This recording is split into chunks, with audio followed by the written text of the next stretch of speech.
Origin just almost UX, and this is Indian Navy races to counter China by the channel Task and Purpose. It's another Task and Purpose video. I don't know why I didn't do that. Apparently, I just forgot. But yeah, it's an Indian video. I'm an Indian, so there you go. Just like 2 + 2 = 4. I don't know. Yeah, so I'm definitely going to stay unbiased with quotation in this one, definitely.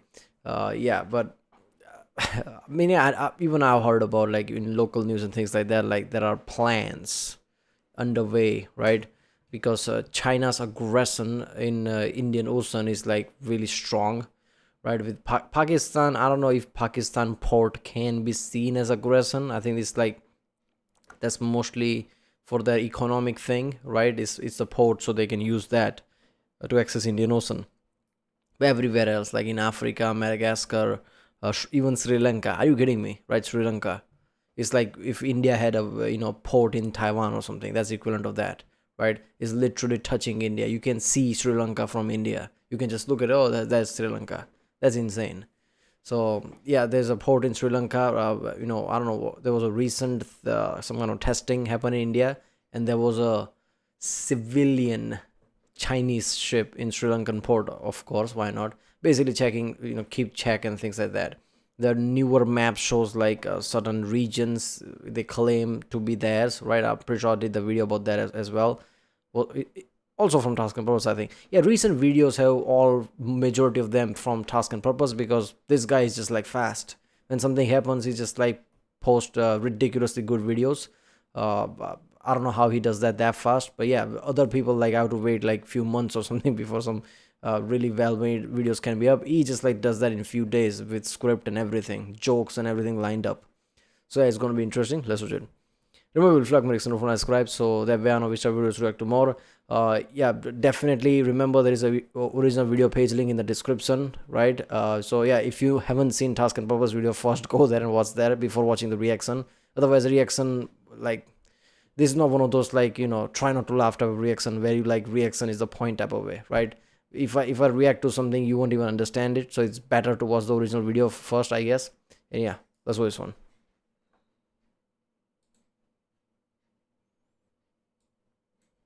Building up its navy and establishing bases further out to sea in a move to secure their maritime backyard.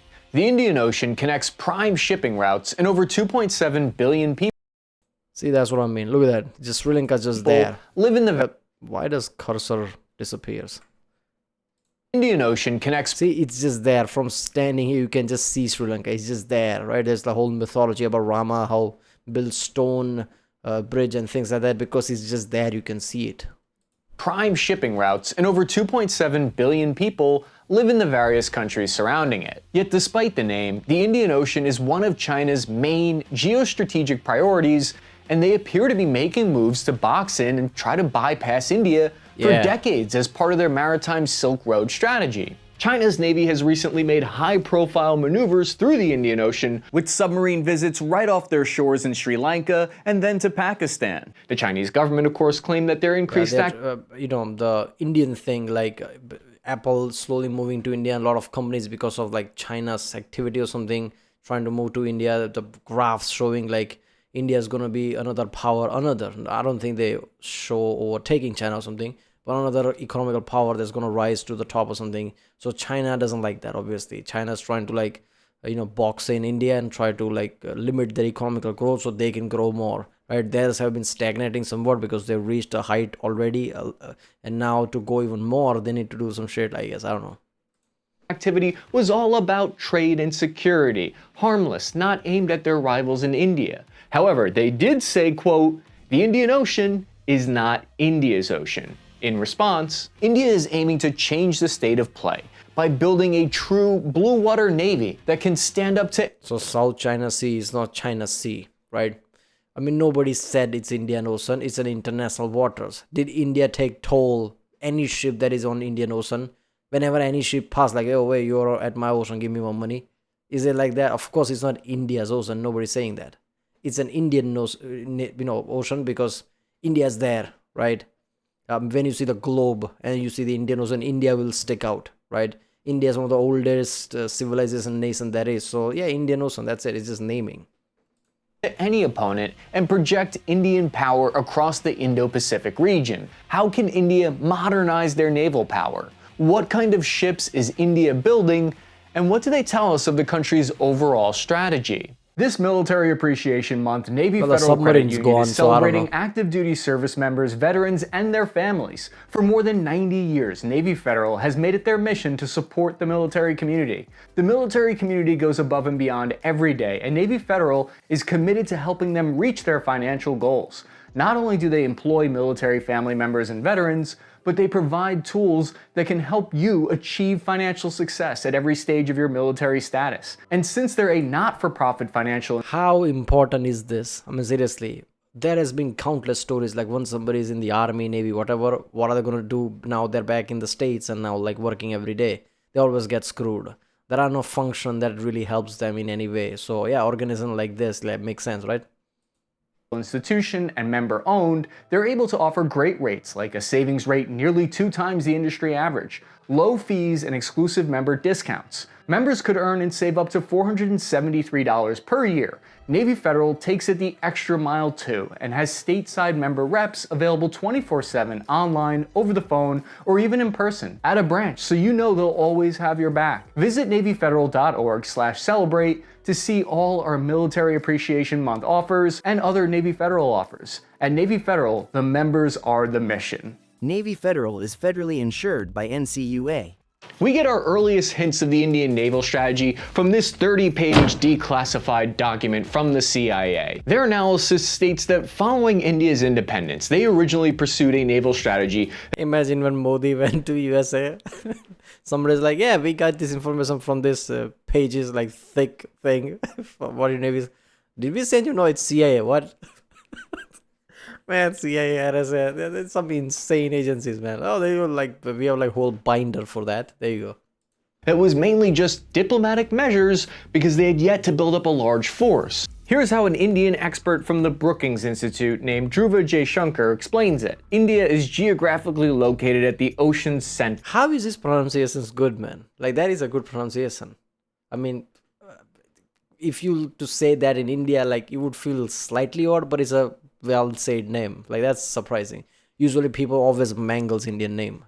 And has 7,500 kilometers of coastline. The ocean has long been a key determining factor of India's cultural footprint, with people, religion, goods, and customs spreading from India to Africa, the Middle East, and Southeast Asia, and vice versa. Following India's independence from British rule in 1947, the country operated mostly foreign vessels in its navy for much of the 20th century. India has inherited 2 frigates and a few dozen smaller vessels from the UK, but also purchased or licensed from other nations over the following decades. Despite close ties to the British Navy, following almost a century of colonial rule, India didn't want to get drawn into the superpower clash of the Cold War.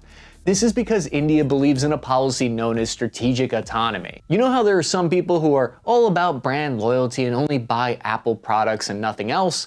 India's military has historically been the exact opposite of that.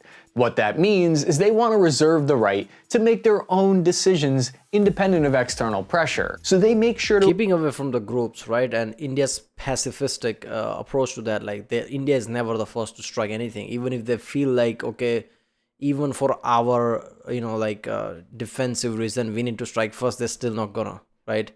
They will always be the one to react to something, right?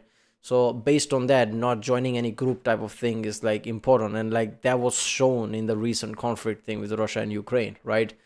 People why you not condemning Ukraine, even though India did, Modi did, over and over again, like, okay, you need to be on the table, you need to be on the political side. This is not right. You don't, because India has to condemn, right?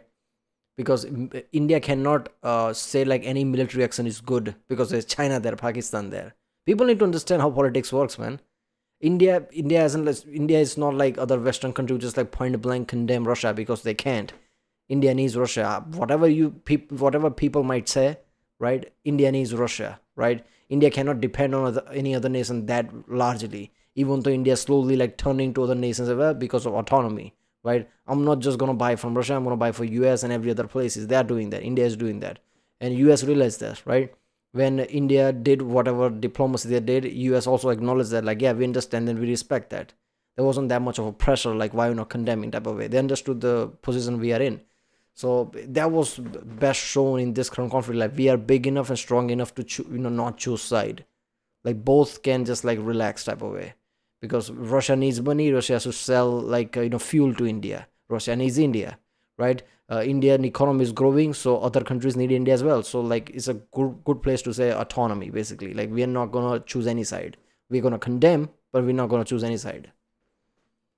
To equip themselves with ships and gear from both sides of the Iron Curtain.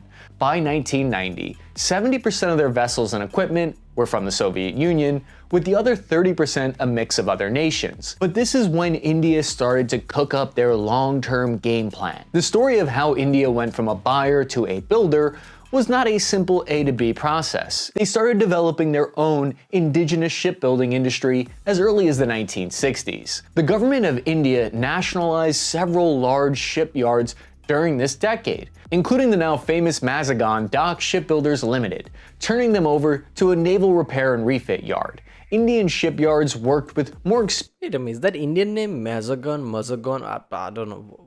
How is that Indian name? Mazagon? I don't know. experienced foreign companies to jointly design and build weapon systems, engines, and sensors.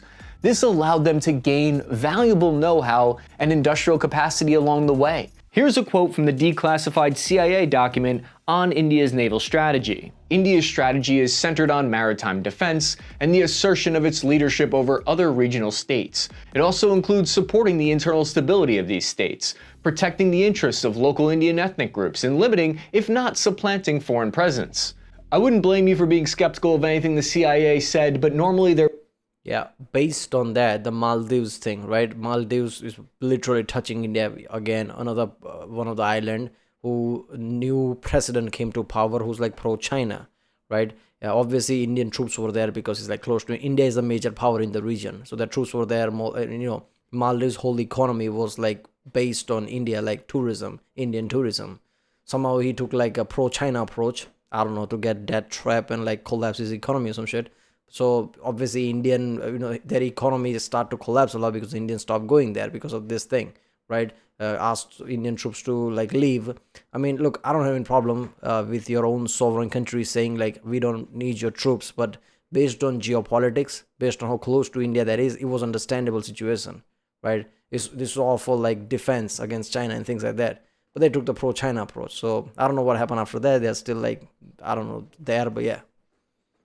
Their military analysis documents are pretty on point. Their coup department is on a different floor. The document goes on to state that beginning in 1988, India started to modernize and expand their navy to actually start projecting power. This is not the actual CIA document printed out. I'm just holding this because it makes me look smarter than I actually am. So by the 1980s, India had enough technical knowledge to design and build their first fully indigenous ship hull, the Godavari class frigate. The Godavari frigates were capable for the time and received numerous upgrades over their lifespan. 2004 was a historic year for India's Navy because it's when they published their first maritime doctrine. The paper was titled Freedom of Use of Seas, Indian Maritime Military Strategy. Perhaps it's best described in the words of someone who's actually from that region, according to Ala Nawaz from SouthAsianVoices.org, quote, "This doctrine emphasized the role of the Indian Navy in allowing India to, quote, use Indian Ocean waters for its national interest. In that time period, India still understood itself as an emerging power with a limited naval force, confined to coastal waters. However, Indian strategists were acutely aware of the changing dynamics in the Indian Ocean, specifically China's growing military capabilities. Then, in 2009, India dropped a hot, fresh new doctrine paper. There are several key changes. They replaced the word doctrine with strategy and stated that they were committed to securing the waters of the Indian Ocean instead of simply using them. These are important distinctions, showing that India was taking a larger role in security and attempting to do it in a way that respected their regional neighbors. Another major reason for India's modernization was to ensure a second strike capability so that their nuclear weapons were not just on land, vulnerable to being taken out by bombs.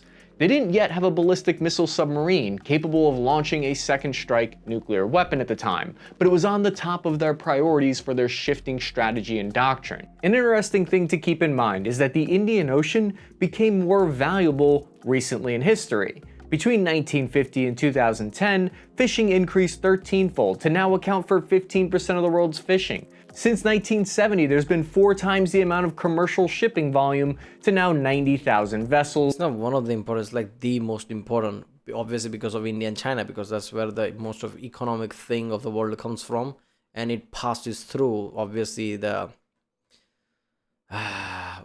Egypt, I don't know, forgot the name of that, from there, right? Into the Western world, other one with the money to buy things. So this route became the most, like important, I guess. That's why the Pakistan port, the China is making. So if anything happens with Taiwan and anything, at least they have this, that Pakistan-China corridor from there to Pakistan port to basically, there you go, access to the waters that annually transit here. 40% of the world's offshore oil production takes place here. But when something becomes more valuable, there's going to be competition for it. India-Chinese relations started to sour to some degree in 2013 when a platoon of Chinese soldiers crossed into the disputed region in the Himalayas, setting up a long series of escalating border skirmishes between the two nations. Combined with Chinese port construction in Pakistan, Sri Lanka, and Myanmar, I'm guessing India realized they were in danger of getting boxed in by China on the maritime side as well. India and the country of Sri Lanka are connected by the Palk Strait, which is only about 80 kilometers wide. China acquired a 99-year lease of Sri Lanka's Hambantota port after they defaulted on their loan payments to China. From India's perspective, they're worried Chinese research vessels docked there could simply chill out and observe India's missile tests happening nearby. India has seen an increase in Chinese naval activity since then, including sea mapping vessels and submarines. A good way to understand all of this is by the 2 competing strategies that have been coined here. The first one is the one that China's using that's been called the string of pearls strategy, where they've spent $60 billion investing in ports around Africa and the Indian Ocean. Each pearl is a basin they connect, and one way to view this is that it's to box in and monitor India. Here's an image showing China's string of pearls, but don't look for too long, you dog. In response to this, India invested $8 billion of their own dollars into the Chabahar port in Iran. Yeah, pearl is like a really weird way to say it. It's a whole pearl necklace. There you go. China's pearl necklace. I don't like that. And created a port at Sabang in Indonesia.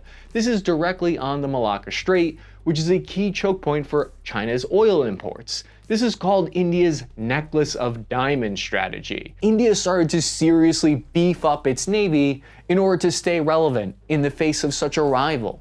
Indian Chief of Naval Staff Admiral Kumar announced the country's plan to have a 175-ship navy by 2035, along with major upgrades to existing hulls. Hit the like button and join our Task and Purpose Discord server if you haven't yet. And this is where we need to talk about the Make in India initiative. By the year 2000, India was building their own destroyers and announced an ambitious project to build their first homegrown aircraft. Yeah, very recently, Make in India weapons become a thing. Like they're making, India is making their, I don't know what is details about it. I'm pretty sure I'll see the headlines like actual handheld automatic weapons. India's making that. I'm guessing they didn't make before.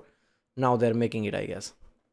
There was also a thing a few months ago where US and India, there is some kind of like a pact alliance, I don't know, about how US is gonna like develop their weapons in India or something, and basically like helping India as well in that way to build their own weapon. I don't know, Make in India thing, right? Something like this at play, I don't know. Aircraft carrier. The INS Vikrant had a long and expensive production process, taking over $2.5 billion and 13 years to complete. Yet the carrier was an important step in India's industrial capability and a major source of international prestige. Just after the Vikrant was launched, Prime Minister Modi announced the Make in India initiative in 2014 with the goal of revitalizing India's economy as a world-class manufacturing power. Shortly after the announcement of the Make in India initiative, I think, okay, again, I'm Indian, so I know more of this than I guess you would have information on. Make in India thing wasn't just something spur of the moment or something like they suddenly realized, right? Modi has always been that, right? I live in a state of Gujarat where Modi was chief minister for like nearly 2 decades before he became prime minister, since the 90s, right? You can see the development of all states, and then you realize that Gujarat has been like industrialized more than anything else, because Modi's approach has always been capitalistic type of way, like business first, right? Make your own self, right? There's way too many Japanese and all the different factories here. Me and my father, my company, we made it a lot, right? So that's been thing, and Indian people saw that, like Gujarat has been developed like that a lot. So when the election did came, Modi won with overwhelming majority. Like it was ridiculous. Like for like decades nobody won at that level. That's how badly he won. And Modi has always been making India type of way. So as soon as he became prime minister in 2014, I think, 2014, he, as a prime minister, he started this Make in India initiative, basically long plan he laid out. The country commissioned its first nuclear ballistic missile submarine in 2016, the INS Arrant, with plans to build 4 in total. Armed with 4 ballistic missile tubes and an Indian-built nuclear reactor, the Arrant was another major leap forward in India's indigenous manufacturing capability. Its missiles can carry nuclear warheads 750 kilometers away, delivering on the promise of a second strike capability. The following year, India released another updated white paper that further explained their plans in the Indian Ocean. The key takeaway from the 2015 paper, it's the most recent paper, is that India widely expanded their area of primary interest to include the Strait of Hormuz, Strait of Bab el-Mandab. Essentially all the Indian Ocean and even some areas beyond were now marked as primary interests instead of just ones close to their shores. They also sought to take an active anti-piracy mission to demonstrate their capabilities. Admiral R.K. Dowan officially declared in the mid-2010s that India had officially transformed from a buyer to a builder navy. So let's talk about the Indian Blue Water Navy. In the face of China's head start in naval development, India had some tricks up their sleeves of their own that can even the odds. India carefully cultivated relationships with a diverse array of foreign naval engineer firms, which meant that the country could pick and choose the right technologies for their needs. This has really paid dividends for India's fleet of conventionally powered submarines. The Kalavari class of diesel-electric attack submarines was designed in partnership with the French naval group. India has 6 of them already, with another 3 on the way. Diesel-electric submarines can still be deadly, and India has plans to add the latest in air-independent propulsion technology to the class, which will dramatically improve their range and stealth characteristics. AIP tech basically... As far as I know, when it comes to like a nuclear submarine, the advantage there is that you can be underwater forever. You don't have to come out, which is like a big advantage. And for if you were to like conduct operation at distance, that is really important. But like in defense, like if you're trying to defend your own waters, right? Yeah, diesel power can still be deadly, right? I mean, it's a still deadly submarine, but it's just diesel power, right? Depends on how you're gonna use it. Basically uses a fuel cell to generate electricity while the submarine is submerged, instead of relying on batteries alone. While not quite as high output as a nuclear reactor, it's actually quieter and allows a diesel-electric sub to remain submerged for a much longer period of time before needing to come to snorkel. Diesel-electric attack subs are faster to build and much cheaper, and don't require nuclear-certified dockyards to repair and maintain. India is constructing 7 Nilgiri-class frigates that have some of the same stealth features and BrahMos missile tubes as the larger destroyers, with another 15 anti-submarine warfare corvettes on the way to screen the Indian waters from underwater threats. This is Project 15A and 15B, the guided missile destroyers. These are a major redesign of the earlier Dali-class ships. As a sign of how far Indian industrial and technological expertise has come, about 60% of the 15As and their systems are fully indigenous, while 90% of the 15B comes from their home turf. At 7,400 tons of displacement, these are the biggest non-carrier ships in India's fleet. Their main anti-surface striking power comes from the Indian-designed missile. These supersonic cruise missiles can hit both naval and land targets up to 500 kilometers away, thanks to a liquid-fueled ramjet motor that propels the missiles at Mach 2.8. The BrahMos missile can carry 200 or 300 kilogram semi-armor piercing high-explosive warheads, or 250 kilogram of submunitions depending on the version loaded into the launcher. India is also working with Russia to develop a hypersonic BrahMos 2 model based on the Russian Zyklon. As of April 2023, Russia had publicly agreed to transfer key Zyklon missile technologies to India as part of the deal. Both the 15A and 15B destroyers can carry up to 16 of these missiles, along with 32 Barak anti-air missiles, 4 torpedo launchers, 2 RBU-6000 anti-submarine rocket launchers, and a 76mm naval gun for good measure. This leaves them a little less lightly armed than China's latest destroyers that pack up to 112 VLS missile cells. By this point in the 2000s, India's Navy had transformed into having the capability to project power further away. So now what we see is they currently have their largest deployment of 2 warships in the Gulf of Aden and another 10 operating in the Arabian Sea, providing security against pirates for extended periods of time. The third component of India's naval buildup is a massive centerpiece. Naval leadership confirmed in November 2023 that the country would be building a 3rd aircraft carrier in an open challenge to the Chinese sea power, and the 2023 order allocates $5 billion to the project. So what does India hope to gain from investing so much into another carrier? For one, it gains the flexibility of a 3rd carrier battle group. With 3 battle groups of destroyers and frigates centered around a carrier, India can shuffle significant naval power to different crisis zones or sensitive areas of the Indian Ocean much more easily. Naval vessels aren't constantly out on patrol and periodically have to come into dry dock for extended maintenance cycles. Carriers are one of the most visible ways of projecting power abroad. The upcoming carrier will have an extended air wing of about 28 aircraft, including French-built Rafale fighters and potentially export versions of the American F-18. That's a small air wing by modern carrier standards. Wait a minute, is it Rafale or Raphael? Isn't it ALE? I don't know.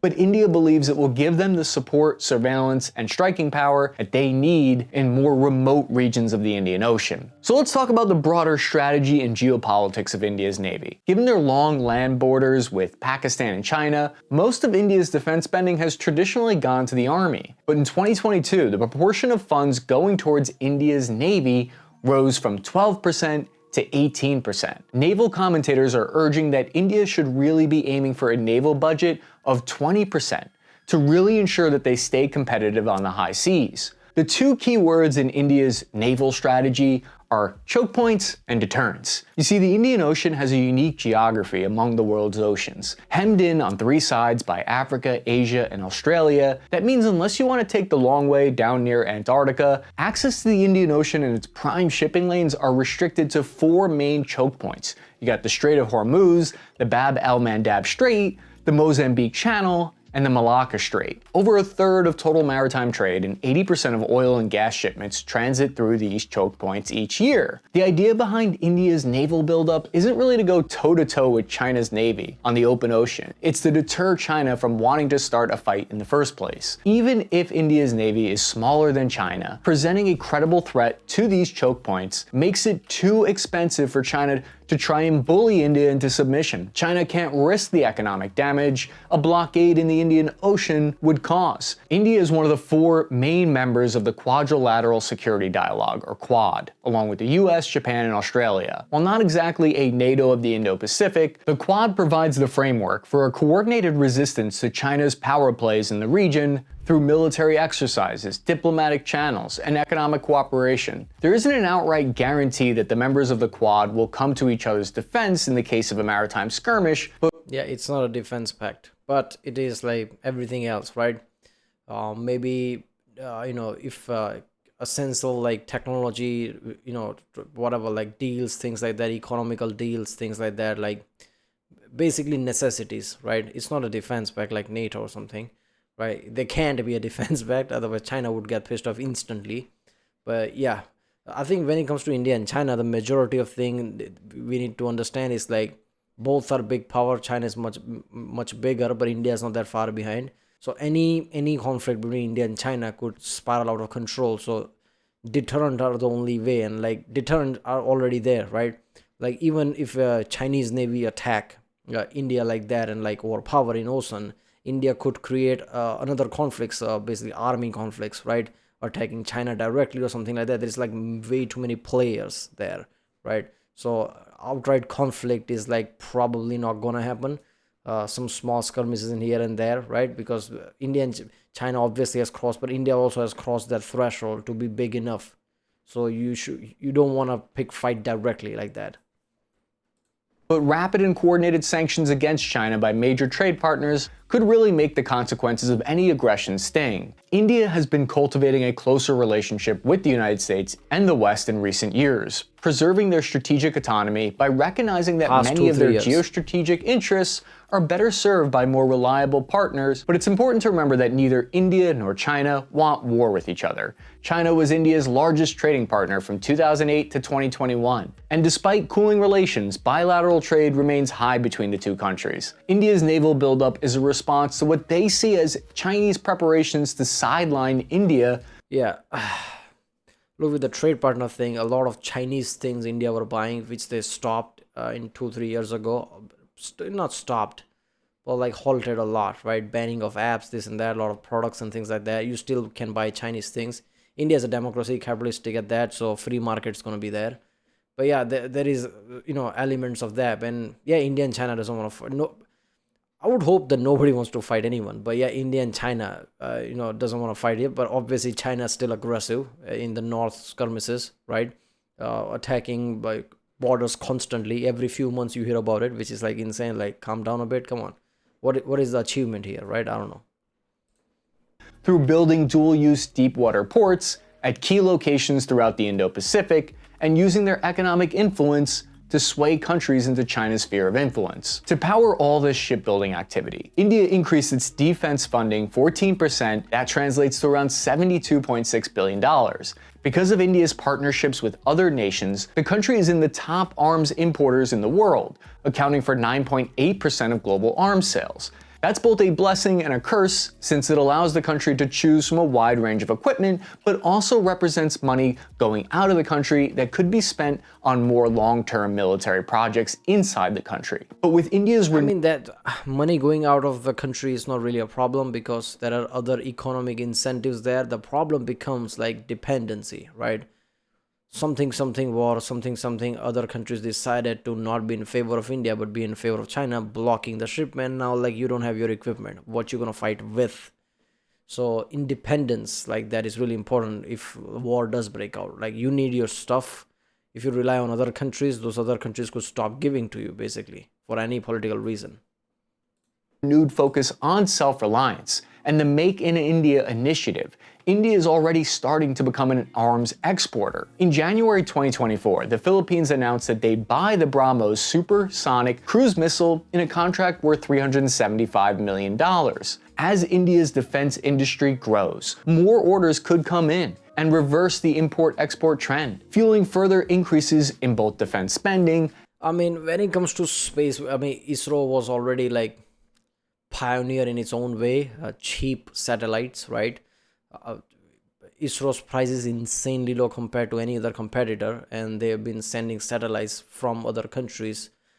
Many other, but there are way too many countries who's like using ISRO to send satellites and things. So there's already there. When it comes to defense, like BrahMos, I heard about the Philippines things. Slowly there's going to rise in other countries, right? Who need supersonic, who doesn't already have the better version of it, something. BrahMos is good. I don't know how good it, but yeah, it's good enough to be considered. So yeah, there's going to be more people joining in as well. And R&D projects, potentially getting India's Navy up to that magic 20% threshold. India is seen as a rising star on the world stage, with the potential to influence the global balance of power as both peacemaker and a power player in their own right. Building a homegrown Navy up to 175 ships within 10 years is an ambitious and expensive plan, but it could help them secure the international recognition and domestic security they need to continue that rise for decades to come. Did you know the US Air Force is upgrading the F-22 Raptor with new sensors and weapons? They're calling it the Super Raptor now, and the whole Yeah, I did the reaction of that. Yeah, the kind of like, what the hell? People told me that you can't upgrade F-22, but apparently you can. Some people like said like, okay, it's only external thing. You can do it internal. Yeah, whatever. I think F-22 is gonna be upgraded and be kept there before NG-80 becomes a thing. And even then, like, why would you use NG-80? It's like a whole thing with the drones and things. You can still use F-22 for what it is, right? Still the most dominant plane on those skies. Why not? But yeah, when it comes to Indian Navy has to do all these things, yeah, because of China's really trying to box in. Like if you're gonna put like base in Sri Lanka, that's insane. It's not even close to China. Like if war does break out, how is China going to support that base in Sri Lanka? Like India's just there. Like I don't even understand that. Like what is the point of that, right? They could hide it like, oh, it's just civilian thing, it's just economical thing. Not really. Come on. I think it's mostly spy related, not for war purposes, because I don't think they can supply it and defend it for war purposes. But yeah, where Indian Navy is like increasing, obviously, like army is increasing as well. When China put like 100,000 soldiers or something at the Indian border, India-China border, India put 200,000 soldiers there, some shit like that. So yeah, they've been like increasing all around areas like that. But yeah. Right, well, that was Indian Navy races to counter China by channel task and purpose. If you like my reaction, don't forget to subscribe, and yeah, I'll see you next time.